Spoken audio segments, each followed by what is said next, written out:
Hi everybody, so in this video I'm going to be showing you how you can download some customized XML files for your DAYZ Nitrado private server for Xbox or PlayStation. And I'm going to go through how these have been modded, the mods that they do, how they adjust the game, and how you can install them on your private server. These are aimed at people who may be admins for servers who haven't got the time to go in there and dive through the the code, or maybe you're in a bit of a rush, maybe you just don't fancy doing it, or maybe you just want the files to have a look at and play around with. So what I'll do first is, if I just quickly talk you through what these files do, and a little bit of a kind of terms of use to start off with. So the first thing is, if you download and use these files, then they could well break your DAYZ private server. All right, just bear that in mind. It might not break straight away. It might break in a few hours. It might break in a couple of weeks. It might break in a couple of months, because we are fiddling with the game files.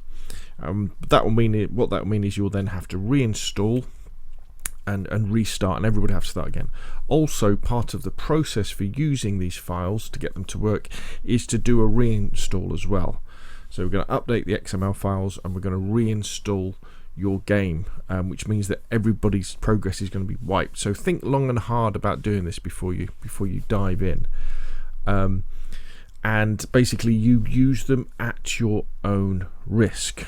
Right, so what do these files do? So the first thing is, the chances of items spawning in damaged is greatly decreased. Basically everything should spawn in as pristine. That's what we've done. Helicopter crash sites have gone up to 10 from 3, and the C-130 cargo plane is one of those potential crash sites now. I've also doubled the time that the helicopter crash sites stay spawned in on the map for, so they should be easier to find.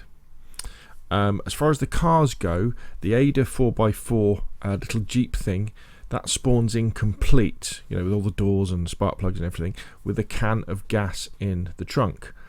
Still means that survivors need to take the gas can out of the trunk, refuel it, go and fill that tank with water, and then fill the radiator, and then they should be able to drive off. You don't need oil anymore. I've doubled the potential bear spawns from 2 to 4 and increased the wolf pack spawn from 6 to 10. This means that the countryside, and especially the countryside in the northwest of Chernarus, is extremely dangerous. Don't go there alone, and don't go there without significant firepower. You will bump into bears, you will bump into wolves, and they will try and kill you. Now, for some of the fun stuff, assault rifles, the 101, the 74, the 74U, the M4A1, the spawns have been doubled, and also they're only counted when they're on the map now. So if people put them into their hordes, it doesn't count them, it will spawn more in. I've increased the magazines and ammos for these as well. I've disabled the Scorpion submachine gun and mags for it to kind of allow for that, and the IJ-70 pistol and the FX-45 pistol and the mags have been disabled. Again, because we're adding all those assault rifles in, just trying to take stuff out to keep the server stable. The LAR, the VSS and the VSD, the spawns for those have been doubled, including the magazines and the ammo, and they're only counted on the Mac, but they're still classed as tier 4 and tier 3 items, so they're still hard to get at. You're looking at heli crashes and up in the northwest where all those wolves and bears are. A few quality of life things.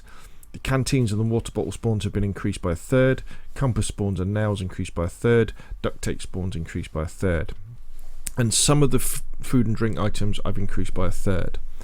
And also, what should happen is all the coloured variants of the AKs and M4 should now spawn in, as well as the coloured and camo Mosins. But again, they're rare. Okay, so now we've done some play testing of this, and it appears that most of it is working. Some of the stuff we haven't been able to find yet, but again, because we're testing it on a live server. So, use this at your own risk. If something doesn't work, please tell me, put it in the description down below, or come and join the Discord and put it on there.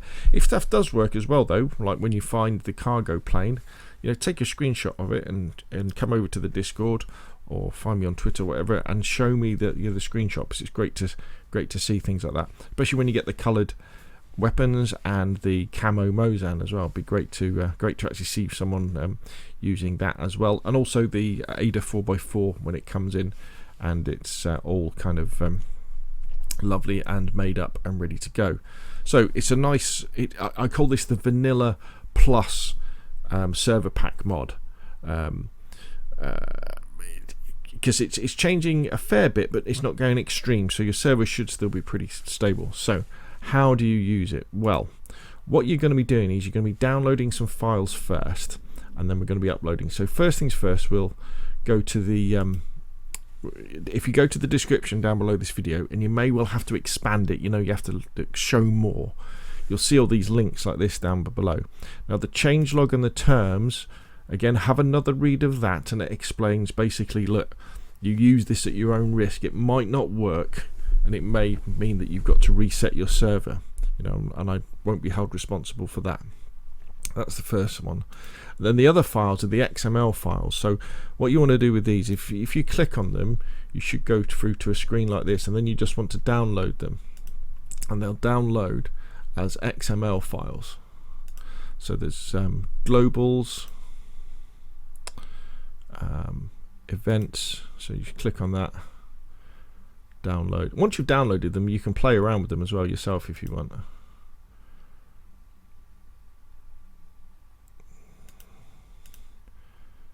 Map group proto,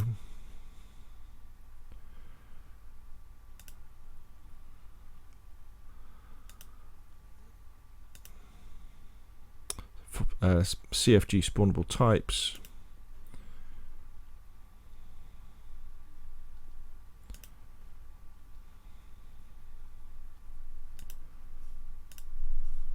and then types.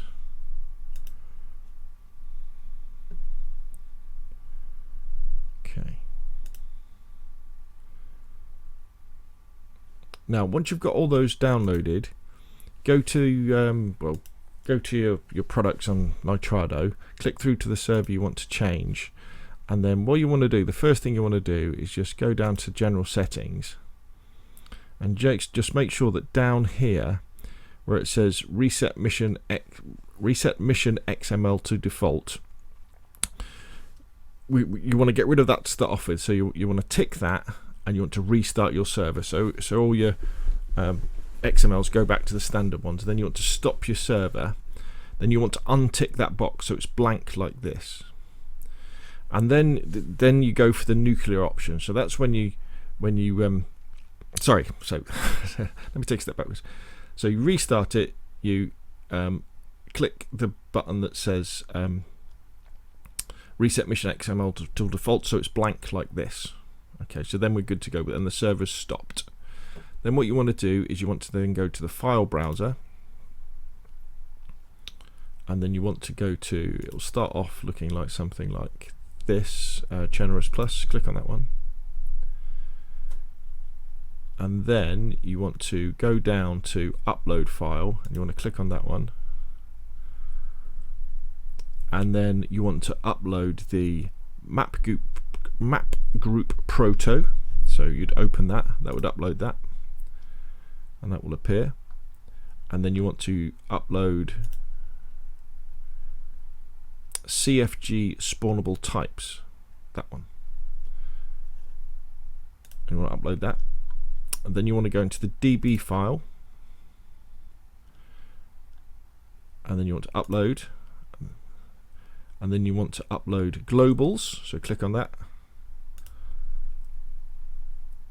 Then you want to upload events, click on that and upload that. Then you want to upload types, open that and click on that. So then you've got all the XML files are ready to go. Now this is when you then take the nuclear option when you hit the reinstall. But first things first, you go back to general settings like this. And remember, it's going to get rid of all your settings as well. It's going to get rid of your password. It's going to get rid of your host name. It's going to get rid of your actually won't give you restart, but get rid of your whitelist and all that sort of stuff, and things like your server time multipliers. All that stuff's going to go.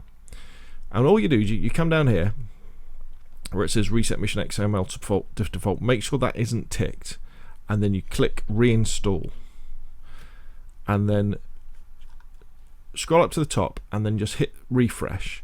And when you see your host name disappear and it changes back to the Nitrado server one, quickly scroll down and click on reset Mission XML default, because that will have become ticked.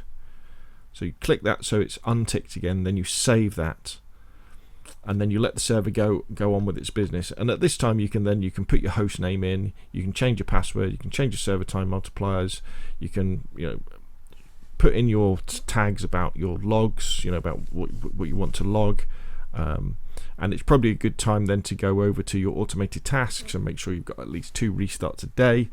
And then when it's finished, what you want to do is you just want to go into your file browser, and what's probably the best one to look at, I would probably go into something like events. Yeah, if you go into events, and then if you click in the events box and type Control F and put in heli, you just want to check that your heli crashes have gone up to 10. If that's happened, you know that that everything's kind of worked.